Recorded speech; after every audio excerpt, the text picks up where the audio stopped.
Hello प्यारे बच्चों, कैसे हो सभी। तो बच्चों, आज हम लोग पढ़ने वाले हैं क्लास 7 की नैतिक शिक्षा की बुक। ये JCERT बोर्ड की बुक है। चैप्टर 3 आज हम लोग पढ़ने वाले हैं। चैप्टर का नाम है मानवीय मूल्य। इसको इंग्लिश में कहते हैं ह्यूमन वैल्यूज़। बच्चों, ह्यूमन वैल्यूज़ सबके अंदर होते हैं, आपके अंदर है, हमारे अंदर है, सभी के अंदर होते हैं। और वैल्यूज़ पॉजिटिव भी होते हैं, नेगेटिव भी होते हैं। कैसे पता चलेगा किसके अंदर कैसा वैल्यूज़ है। तो बच्चों, उसके व्यवहार से आप किसी की भी वैल्यूज़ का पता लगा सकते हो। किसी भी व्यक्ति का व्यवहार देखकर आप ये बता सकते हो कि उसके अंदर अच्छे वैल्यूज़ हैं या बुरे वैल्यूज़ हैं। और इनका स्रोत क्या है, हमारे अंदर ये वैल्यूज़ आते कहाँ से हैं। हमारे परिवार से आते हैं। हम जिस समाज से, जिस सोसाइटी से आते हैं, उस सोसाइटी से हमें वैल्यूज़ मिलता है।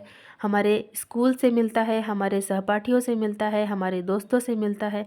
तो इन सभी जगहों से हम कुछ ना कुछ वैल्यूज़ अपने अंदर ग्रहण करते हैं। तो अगर हमारा जो व्यवहार है अच्छा अगर नहीं है, तो इसके पीछे का कारण भी कहीं ना कहीं यही सब होता है ना। अगर आपके परिवार का माहौल अच्छा नहीं होगा तो हो सकता है आपके वैल्यूज़ भी अच्छे ना हो। अगर आपका स्कूल में इन्वायरमेंट अच्छा नहीं है तो भी हो सकता है कि आपका वैल्यूज़ अच्छा ना हो। अगर आपकी संगति अच्छी नहीं है तो भी हो सकता है आपके अंदर वैल्यूज़ अच्छे ना हो। तो इसीलिए ये बहुत ज़रूरी होता है कि अपने परिवार का जो माहौल है वो खुशहाल रहे। हमारा जो सोसाइटी है वहाँ गंदगी ना हो, अच्छे सोच विचार वाले लोग रहते हो। ये भी बहुत ज़रूरी है कि हमारी जो संगति है उसमें भी बहुत अच्छे विचार के सब बच्चे हों, है ना। हमारे स्कूल में भी अच्छी अच्छी बातें सिखाई जाए, तभी हमारे अंदर भी अच्छे वैल्यूज़ उत्पन्न होंगे। चलिए चैप्टर को पढ़ते हैं और सीखते हैं मानवीय मूल्य के बारे में। प्यारे विद्यार्थियों, हमारे जीवन के कुछ मूल्य या सिद्धांत होते हैं जो निरंतर हमारा मार्गदर्शन करते हैं। बच्चों, हम सभी का कुछ ना कुछ गोल है ना, लक्ष्य है, जिसको प्राप्त करने के लिए हम लोग दिन रात मेहनत कर रहे हैं। लेकिन उसको पाने के लिए सबसे बड़ा हाथ होता है मूल्य और सिद्धांत का। हमारे जो वैल्यूज़ है, हमारे जो प्रिंसिपल है, ये हमें बहुत अच्छे से गाइड करते हैं हमें हमारे लक्ष्य तक पहुंचने के लिए। ये हमें सही या गलत की पहचान करने की दृष्टि देते हैं, है ना। सही या गलत हम कैसे पहचानते हैं, हमारे मूल्यों की वजह से और सिद्धांतों की वजह से। क्योंकि वैल्यूज़ में ही हमें ये सिखा दिया जाता है कि हमें कैसा व्यवहार करना चाहिए या किसका व्यवहार अच्छा है हमारे प्रति या बुरा है। तो ये वैल्यूज़ से ही पता चल जाता है। तो ये हमें सही या गलत की पहचान करने की दृष्टि देते हैं। मूल्य या सिद्धांत हम पारिवारिक एवं सामाजिक परिवेश से प्राप्त अनुभवों से तथा दूसरों को देखकर सीखते हैं। अभी जो मैंने आपको बताया कि हमें वैल्यूज़ कहाँ से मिलते हैं, हमारे परिवार से मिलते हैं, हमारे समाज से मिलता है, या दूसरों को देखकर हम सीख जाते हैं कि हमें ऐसा नहीं करना चाहिए या ऐसा करना चाहिए, है ना। कोई अगर अच्छा पढ़ लिख कर बहुत अच्छा एक ऑफिसर बन गया तो हम उसको देखकर हमारे अंदर कुछ वैल्यूज़ आता है कि अरे हमें भी पढ़ना चाहिए। हमारे परिवार में अगर अच्छा माहौल है, कोई एक बच्चा ऐसा है जो बहुत ही अच्छा गाना गाता है। अब गाना गाते गाते उसने इतनी प्रैक्टिस की कि वो एक दिन इंडियन आइडल में चला गया और जीत गया। तो फिर उससे भी हमें कुछ ना कुछ प्रेरणा मिलती है, हमारे अंदर कुछ अच्छे वैल्यूज़ आ जाते हैं। समाज में कोई एक ऐसा इंसान, ऐसा एक बच्चा जो पढ़ लिख कर IAS ऑफिसर बन गया, तो उसको देखकर भी हमारे अंदर प्रेरणा आती है, हमारे अंदर एक वैल्यूज़ आती है। तो हमारे परिवार का, समाज का बहुत ही बड़ा रोल होता है हमारे अंदर वैल्यूज़ उत्पन्न होने में। हम घर या स्कूल, शिक्षक, धार्मिक नेता, समाज के साथ साथ टेलीविज़न, इंटरनेट आदि साधनों से भी मूल्य ग्रहण करते हैं। तो बच्चों, हमें मूल्य ग्रहण कहाँ कहाँ से होते हैं, हमें टीवी देखकर भी हो जाता है ना। इंटरनेट के ज़रिए भी हमारे अंदर वैल्यूज़ हो जाते हैं। देखो, मोबाइल में तो एक से बहुत ही ज़्यादा, एक से बढ़कर एक वीडियोज़ अवेलेबल है, बहुत सारे मोटिवेशनल वीडियोज़ भी है। तो कभी कभी क्या होता है, उन वीडियोज़ को देखने के बाद भी हमारे अंदर कुछ वैल्यूज़ उत्पन्न हो जाती है ना। टीवी में कुछ ऐसा एक मूवी देखा हमने, मोटिवेशनल मूवी, जिसको देखकर भी हमारे अंदर कुछ वैल्यूज़ उत्पन्न हो गए, है ना। कोई ऐसा धार्मिक नेता हो जिसकी बातों से आप प्रभावित हो गए हो, तो उससे भी आपके अंदर वैल्यूज़ आ सकते हैं। आपके जो शिक्षक है, जो आपके टीचर है, उनसे भी आप प्रेरित हो सकते हो। आपका स्कूल, आपका घर, तो ये सभी क्या है, जरिया है आपके अंदर वैल्यूज़ उत्पन्न होने का, है ना। आगे बढ़ते हैं। हमारे मूल्य जितने सकारात्मक होंगे, हमारे कार्य भी उतने ही सकारात्मक होंगे। हम जितना पॉजिटिव सोचेंगे, उतना जितना पॉजिटिव कार्य करेंगे, तो उतना ही पॉजिटिव हमारा रिजल्ट भी होगा। अगर आपका एग्ज़ाम है सामने और आप क्या कर रहे हैं, आप शुरू से ही पढ़ाई करते थे, आप एग्ज़ाम के लिए इंतज़ार नहीं करते थे कि आपका एग्ज़ाम आएगा तभी आप पढ़ोगे।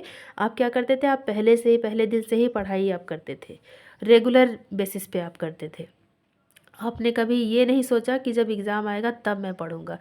तो आप रेगुलर करते थे, तो आपका क्या होगा, रिज़ल्ट भी आपका अच्छा आएगा। आपको अचानक से एग्ज़ाम के समय प्रेशर नहीं आ जाएगा, टेंशन नहीं आ जाएगा कि अब एग्ज़ाम आ गया, अब मैं कैसे करूँगा, कैसे मेरा रिज़ल्ट हो पाएगा। अच्छा, ये इस बात की आपको चिंता नहीं होगी, है ना, क्योंकि आप तो रेगुलर बेसिस पे पढ़ रहे थे। आपको तो केवल एक छोटा सा रिवीजन करना होगा, क्योंकि आपको तो ऑलरेडी सब कुछ पता है, सब कुछ याद है ना।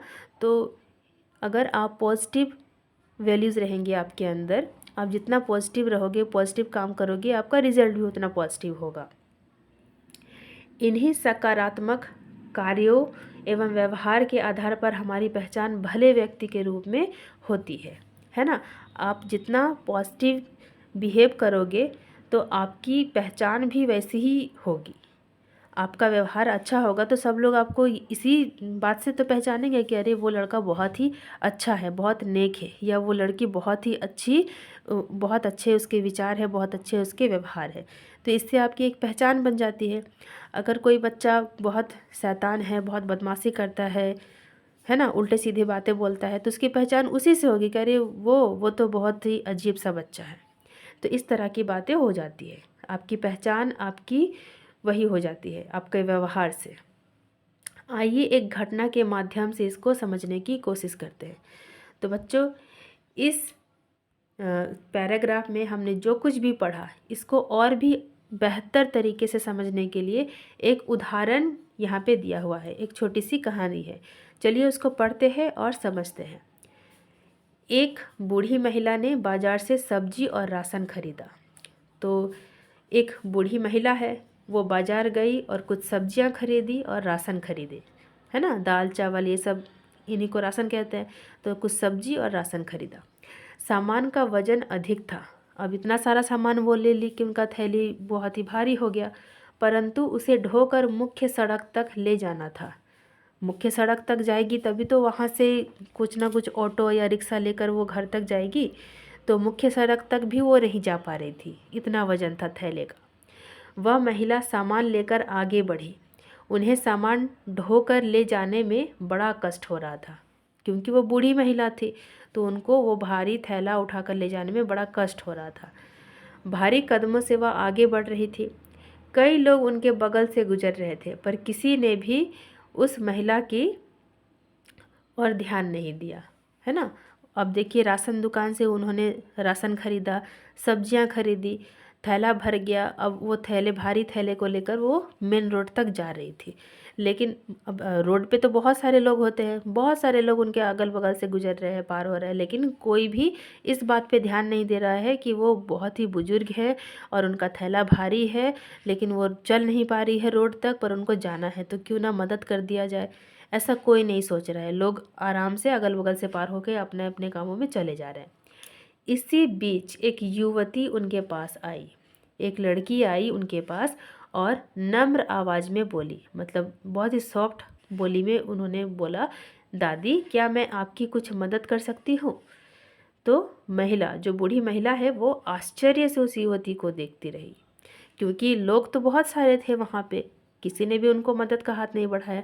लेकिन ये जो लड़की थी, इसने आकर हेल्प के बारे में पूछा कि क्या दादी मैं आपकी क्या हेल्प कर सकती हूँ।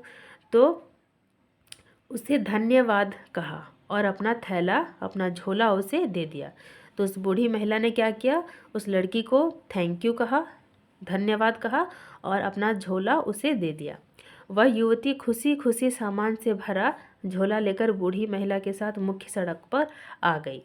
तो उन बूढ़ी महिला को मुख्य सड़क तक ही जाना था, तो वो युवती ने क्या किया, उनका भारी थैला लेकर मेन सड़क तक आ गई। वहाँ उसने एक रिक्शा पर उन्हें सामान सहित बैठा दिया। महिला ने उसे आशीष दिया और रिक्शे वाले को चलने को कहा, है ना। ज़्यादा से ज़्यादा क्या हुआ, कुछ भी नहीं, लेकिन वो जो बूढ़ी महिला थी वो कितनी खुश हुई, है ना। उन्होंने वो बैठी रिक्शा पर और वो जो युवती थी उसको भी बहुत आशीर्वाद दिया।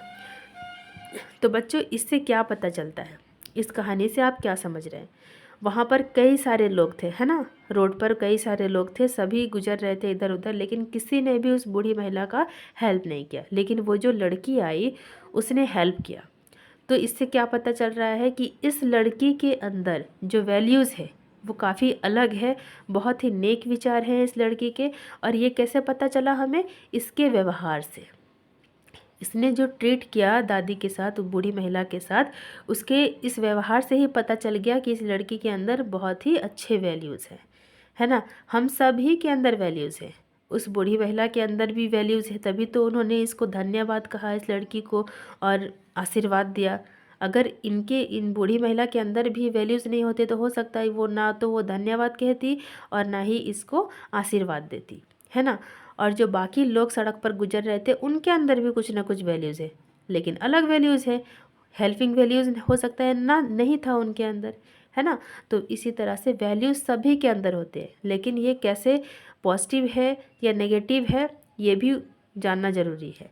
और ये कैसे पता चलता है, तो किसी के भी व्यवहार से पता चलता है। अगर कोई इंसान क्या काम कर रहा है उसी से पता चल जाएगा कि उसके अंदर कैसे वैल्यूज़ है। चलिए आगे पढ़ते हैं। यहाँ देखिए फ़ोटो में, यही है वो बूढ़ी महिला और ये युवती। प्यारे बच्चों, आपने देखा कि बूढ़ी महिला के बगल से उस युवती के अलावा और कई लोग गुजर रहे थे। सब ने उस महिला को देखा और अपनी अपनी सोच के अनुसार व्यवहार किया, है ना। यहाँ वास्तव में हम सब के जीवन में कुछ मूल्य हैं जिनका हम आदर करते हैं। हमारे मूल्य हमारे परिवार के सदस्यों, दोस्तों और समाज के प्रति हमारी सोच और व्यवहार को निर्देशित करता है। जैसा कि मैंने बताया था कि हमारे अंदर वैल्यूज़ कहाँ से आते हैं, हमारे परिवार के सदस्यों से आते हैं, दोस्तों से आते हैं, समाज के प्रति हमारे सोच और व्यवहार को निर्देशित करता है। तो यही सब से हमें वैल्यूज़ भी प्राप्त होते हैं। तो इसी से हमारे वैल्यूज़ से ही पता चलता है कि हम कैसे समाज से आते हैं। व्यक्ति का समाज, परिवार एवं साथियों में क्या स्थान है यह भी उसके मूल्य निर्धारित करते हैं। वही बात है, सेम बात। मूल्यों को व्यक्ति के व्यवहार में भी देखा जा सकता है ना। व्यवहार से ही तो हमने देखा कि इस युवती के व्यवहार से ही हमें पता चला कि इसके वैल्यूज़ कैसे हैं। हम जब उम्र में किसी बड़े व्यक्ति से मिलते हैं तो उनके प्रति आदर प्रकट करने के लिए उन्हें प्रणाम करते हैं, है ना। हम अपने से बड़ों को जब देखते हैं तो क्या करते हैं, प्रणाम करते हैं या उनके पैर छूते हैं। हमारे समाज में किसी की मृत्यु या शादी होती है या फिर किसी बच्चे का जन्म होता है तो हम इकट्ठे हो जाते हैं। हमारे किसी दोस्त को जब सहायता की आवश्यकता होती है तो हम उसे सहयोग देते हैं। इसी तरह हम वैसे व्यक्ति से दोस्ती करने का निर्णय लेते हैं जिसकी सोच एवं व्यवहार हमसे मेल खाती है ना। जैसा मैंने कहा कि हमारे सहपाठियाँ और जो हमारे साथ पढ़ते हैं, हमारे क्लासमेट या हमारे जो दोस्त हैं, ये भी, इनका भी बहुत बड़ा रोल होता है। और हम कैसे बच्चों के साथ दोस्ती करना चाहते हैं। अगर हमारे अंदर अच्छे वैल्यूज़ हैं ना तो हम अपने ही जैसे किसी बच्चे के साथ दोस्ती करेंगे। अगर हमारे अंदर बुरे वैल्यूज़ है तो हम अपने जैसे ही किसी बच्चे के साथ दोस्ती करेंगे, उसका भी वैल्यूज़ कहीं ना कहीं कुछ बुरा ही होगा, है ना। अगर आप अच्छे हैं तो आपकी जो दोस्त फ्रेंड सर्कल होंगे वो भी अच्छे ही होंगे, क्योंकि अक्सर हम लोग ऐसा ही करते हैं कि हम जैसा व्यवहार करते हैं हम अपने जैसा ही व्यवहार करने वाले बच्चों के साथ दोस्ती रखते हैं। आगे बढ़ते हैं। कुछ ऐसे मूल्य भी हैं जो हमारे जीवन के लिए अति महत्वपूर्ण है ना। अब कुछ मूल्य ऐसे हैं जो हमारे जीवन के लिए बहुत ही ज़्यादा इम्पॉर्टेंट है, जैसे सबके साथ समान व न्यायपूर्ण व्यवहार करना, है ना। आपको किसी को भी ऐसे नहीं बिहेव करना है कि किसी को बहुत ज़्यादा आप अच्छा मान रहे हो, किसी को बहुत ज़्यादा बुरा मान रहे हो। नहीं, आपको ऐसी कोशिश करना है कि आप सबके साथ इक्वल ट्रीट करें, है ना। बड़े बुजुर्गों का आदर करना, जो भी आपके एल्डर हैं, जो भी आपसे बड़े हैं, उनका रेस्पेक्ट करिए। दूसरों के अनुभव, विचार और दृष्टिकोण का आदर करना। सपोज़ आपके फ्रेंड्स के अंदर आपके और आपके फ्रेंड के बीच कुछ डिबेट सा छिड़ गया है, किसी बात को लेकर आप लोग चर्चा कर रहे हैं, तो ये ऐसा ना हो कि आप अपना वाला ही तर्क दिए जा रहे हैं, आप बाकी दोस्तों के तर्क को सुन ही नहीं रहे, इम्पोर्टेंट ही नहीं दे रहे हैं। या फिर ऐसा भी हो सकता है, ये चीज़ एक और एग्जांपल मैं दूंगी, जैसे घर में जब किसी बात को लेकर डिस्कशन होता है ना, तो आपके पापा अपना जो भी राय होता है वो देते हैं, आपकी दादी अपना राय देते हैं, आपके दादाजी आपकी राय देते हैं, लेकिन आपकी मम्मी से राय लेना ज़रूरी नहीं समझते हैं। तो ये एक बहुत गलत बात है, क्योंकि आपकी मम्मी भी तो घर की मेंबर है, वो भी अपना राय दे सकती है। तो वहाँ पर आपको कभी भी किसी को छोटा या बड़ा नहीं समझना है, सबको इक्वल ट्रीट करना है। अगर आप एज अ फादर आप अपना राय दे रहे हैं, आप अपनी मम्मी का राय ले रहे हैं, अपने पापा का राय ले रहे हैं, तो आप अपनी पत्नी का भी राय लेना ज़रूरी है, ये भी होना चाहिए, है ना। तो उसी तरह फ्रेंड सर्कल में भी सभी फ्रेंड, अगर 4 फ्रेंड आपस में बैठे हैं और किसी बात को लेकर तर्क वितर्क हो रहा है, तो ये बहुत ज़रूरी है कि चारों बच्चे अपना तर्क दें, है ना। चारों का बात रखा जाए, उसमें से जो सही हो तब जाके एक कोई डिसीज़न लिया जाए। तो ऐसा नहीं कि कोई एक बच्चा ही अपना अनुभव बोले जा रहा है, अपना विचार ही बोले जा रहा है, प्रकट किए जा रहा है, और दूसरे बच्चे का विचार वो ले ही नहीं रहा है। तो ऐसा नहीं होना चाहिए। हमें कोशिश करना चाहिए कि इक्वल ट्रीट करें सबके साथ, एक दूसरे के अनुभव को, एक दूसरे के विचारों को, एक दूसरे के दृष्टिकोण का आदर करें।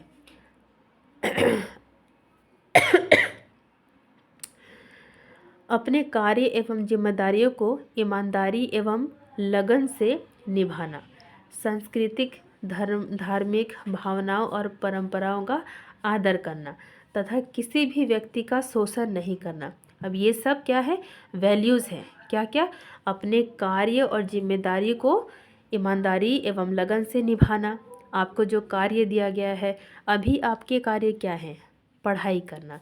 आप उसमें एकदम जिम्मेदार रहें कि समय समय पर आप पढ़ें, ताकि आपका नंबर अच्छा आए, आपका रिज़ल्ट अच्छा आए, आप और भी ऊपर क्लास में जाओ, वहाँ भी आप जिम्मेदारी से पढ़ो, आपका रिज़ल्ट अच्छा जाए, आप एक अच्छे कैरियर चूज़ कर सको, आप एक अच्छी नौकरी ले पाएँ, है ना। या जो भी आपका लक्ष्य है आप उसको अचीव करें।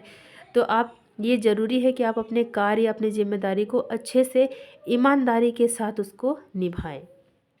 सांस्कृतिक धार्मिक भावनाओं और परंपराओं का आदर करना।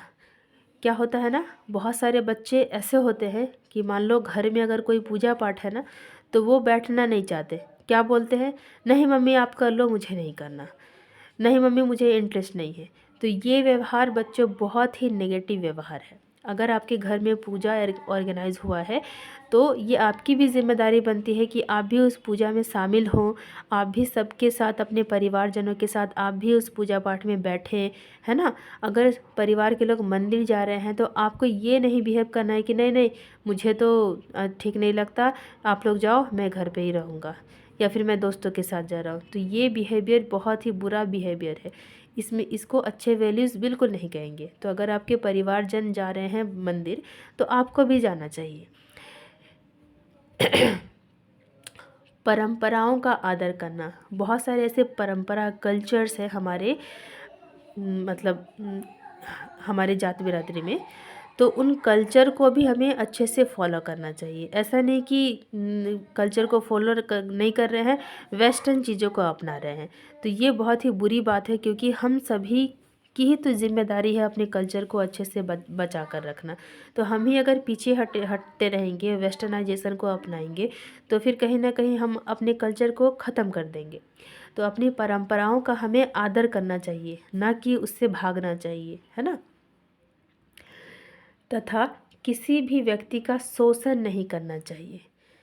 किसी को भी, चाहे वो आपके घर में हो, चाहे आपके दोस्तों के बीच कोई ऐसा बच्चा हो जो थोड़ा अलग है, या पढ़ने में कमज़ोर है, आपके ग्रुप में वो अलग हो जाता है, तो उसका शोषण नहीं करना है, परेशान नहीं करना है, बल्कि इक्वल ट्रीट करना है। अगर वो कमज़ोर है तो भले हौसला देकर उसे आगे की ओर पुश करना है, लेकिन पीछे नहीं खींचना है, परेशान नहीं करना है उसे। इस प्रकार मूल्य हमारे जीवन की हर एक अवस्था को प्रभावित करते हैं। तो अभी जो हमने जितनी भी बातें की, तो ये सब क्या करते हैं, हमारे जीवन के हर एक अवस्था को प्रभावित करते हैं। हर एक अवस्था को, हम जो पढ़ाई कर रहे हैं, हमने जो करियर सोच कर रखा है उसको पाने के लिए, हम जो लक्ष्य अचीव करना चाहते हैं उसको हासिल करने के लिए, हमारे जीवन में हम जो भी कार्य करना चाहते हैं उसको सही से निभाने के लिए ये बहुत ही प्रभावित करता है। क्या? हमारे वैल्यूज़ और हमारे प्रिंसिपल्स, यानी मूल्य और सिद्धांत हमारे व्यवहार को निर्देशित करते हैं एवं सभ्य समाज के निर्माण में योगदान देते हैं। अगर सभी बच्चे ऐसा ट्रीट करेंगे, ऐसे अच्छे अच्छे वैल्यूज़ और अच्छे प्रिंसिपल्स होंगे, तो ये क्या होगा, हमारे सभ्य समाज के निर्माण में योगदान देंगे, है ना। इसलिए हमें दैनिक जीवन में अपने मूल्यों का सकारात्मक प्रयोग एवं दूसरों के मूल्यों का आदर करना चाहिए। तो इसलिए हमें क्या करना है, हमारे जो दैनिक जीवन है, डेली का जो लाइफ है, उसमें अपने मूल्यों को पॉजिटिव वे में रखना चाहिए और दूसरों के भी वैल्यूज़ का रिस्पेक्ट करना चाहिए, है ना। ऐसा नहीं कि कोई दूसरा नेगेटिव वैल्यूज़ है उसका तो उसको भी आप आदर करें, ऐसा नहीं है। अगर दूसरा का विचार है कुछ, उसका व्यवहार है कुछ अच्छा है, अलग है, तो उसकी भी रिस्पेक्ट करें। ऐसा भी नहीं कि आपके जो वैल्यूज़ है, आप अपने ही वैल्यूज़ को पूरा प्रमोट किए जा रहे हो, उसी को बस बोले जा रहे हो कि नहीं तुम भी अगर मेरे जैसे ही करोगे तो ही आप अच्छे हो, आप अगर दूसरे अलग कुछ वैल्यूज़ है आपका तो अच्छा नहीं है, ये नहीं, आप दूसरे के भी वैल्यूज़ को रिस्पेक्ट करें। तो इस तरह से ये चैप्टर हमारा यहीं पे समाप्त हो जाता है। नेक्स्ट पेज में ये एक तस्वीर है पेड़ की, ये मूल्य वृक्ष है, वैल्यूज़ का वृक्ष है ना। इसमें आपको वैल्यूज़ समझाया गया है कि पत्तियाँ क्या होती है, उसके तना क्या होते हैं, उसके जड़ क्या होते हैं, उसकी शाखाएं क्या कहलाती है, ये सब समझाया गया है। चलिए यहाँ पर इस पैराग्राफ में ये सब लिखा हुआ है, इसको भी जान लेते हैं। मूल्य वृक्ष में क्या क्या है। यह वृक्ष मूल्य को चित्रित करता है ना। इसकी जड़ें आदर्श, विचार, सोच एवं विश्वास, आस्थाएं हैं। जो पेड़ का वृक्ष जड़ है वो क्या है बताता है, आदर्श विचार, आपके विचार कैसे है ना, सोच एवं विश्वास, अब आस्थाएं, तो आपका सोच कैसा है, आपका विश्वास कैसा है, कौन दर्शाता है, पेड़ का जड़। इस पेड़ के जो तना है वो क्या बताता है, सामाजिक संस्थाएं। पेड़ की जो वृक्ष की तना है वो क्या है, सामाजिक संस्थाएं हैं। सामाजिक संस्थाएं में क्या क्या आते हैं, परिवार आता है, शिक्षा आता है, धर्म आता है, राजनीति आता है, संचार आता है, कार्यस्थल आदि। तो ये सब क्या है, तना हमें ये सब बताती है कि एक वृक्ष का तना क्या होता है, सामाजिक संस्थाएं होती है, उसकी जड़ क्या होती है, तो आदर्श विचार होते हैं, सोच होते हैं, विश्वास होते हैं। अब चलिए देखते हैं शाखाएं, वृक्ष की शाखाएं क्या होती है। तो शाखाएं होती है मानदंड एवं मूल्य, और पत्तियां और फूल क्या होती है, तो इसके पुरस्कार व्यवस्था होती है। अगर आपके विचार, सोच, विश्वास ये अच्छा होगा, आपका जो तना है यानी सामाजिक संस्थाएं हैं, परिवार, शिक्षा, धर्म, राजनीति, संचार, कार्यस्थल, ये सब अगर अच्छा इन्वायरमेंट रहेगा ये सब का, तो इसकी पत्तियां और फूल भी अच्छे होंगे, है ना। पुरस्कार व्यवस्था, पुरस्कार में ये चीज़ होते हैं, पत्तियां और फूल अगर अच्छे हैं दैट मीन्स इसका जड़ भी अच्छा है इस वृक्ष का, और इसकी तनाएं भी यानी इसकी सामाजिक संस्थाएं भी अच्छी है। और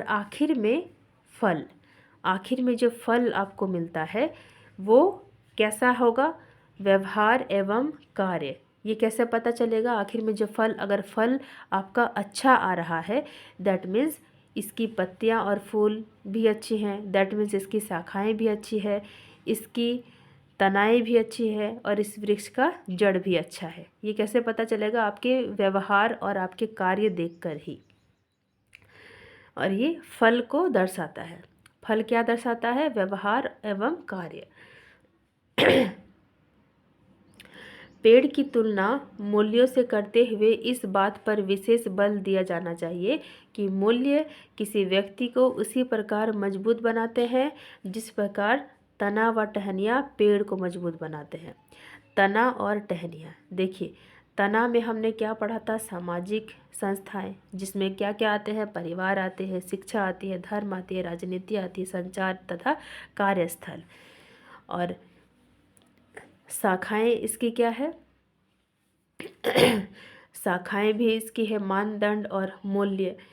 तो जिस प्रकार क्या है, तना व टहनियाँ पेड़ को मजबूत बनाते हैं, अपने व्यक्तिगत मूल्यों के बिना हम एक कमज़ोर पेड़ की तरह खोखला हो जाएंगे।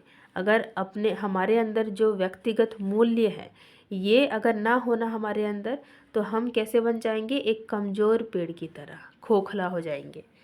तो वैल्यूज़ का हमारे अंदर होना बहुत ही ज़्यादा ज़रूरी है। अगर वैल्यूज़ ना हो तो आप एक कमज़ोर पेड़ की तरह होंगे। क्योंकि एक अच्छा स्वस्थ पेड़ होने के लिए क्या क्या चाहिए? अभी अभी हमने पढ़ा है ना। एक अच्छा स्वस्थ पेड़ होने के लिए ये सब होना ज़रूरी है। आदर्श विचार, सोच, विश्वास, है ना। और क्या ज़रूरी है? कि हमारा परिवार अच्छा हो, शिक्षा अच्छा हो, धर्म अच्छा हो, राजनीति अच्छा हो, संचार और कार्यस्थल अच्छा हो। और क्या? पत्तियाँ और फूल के रूप में पुरस्कार व्यवस्था है ना। और आखिर में जो फल होता है, हमारे व्यवहार, हमारा जो कार्य, ये अच्छा होता है। तो ये एक स्वस्थ पेड़ की पहचान है, क्योंकि इसके अंदर सब कुछ जो वैल्यूज़ है वो सब कुछ है। उसी प्रकार हम भी अगर एक अच्छे इंसान हैं तो कैसे पता चलेगा? हमारे व्यक्तिगत मूल्यों से। हम हर रोज़ कैसा बिहेव करते हैं, कैसे हमारे वैल्यूज़ है, इसके बिना हम कुछ भी नहीं हैं, है ना। तो चलिए, इस चैप्टर को हमने पढ़कर कंप्लीट कर लिया है। आशा है आप लोग भी बहुत अच्छे से समझ गए होंगे इस चैप्टर को। बच्चों, मेरी वीडियोस आपको कैसी लगती है मुझे प्लीज़ कमेंट में बताइए। और पसंद आती है तो वीडियो को ज़रूर लाइक कीजिए। नए हैं तो चैनल को सब्सक्राइब भी कीजिए और अपने दोस्तों के साथ भी ज़रूर शेयर करिएगा। बाय बाय बच्चों।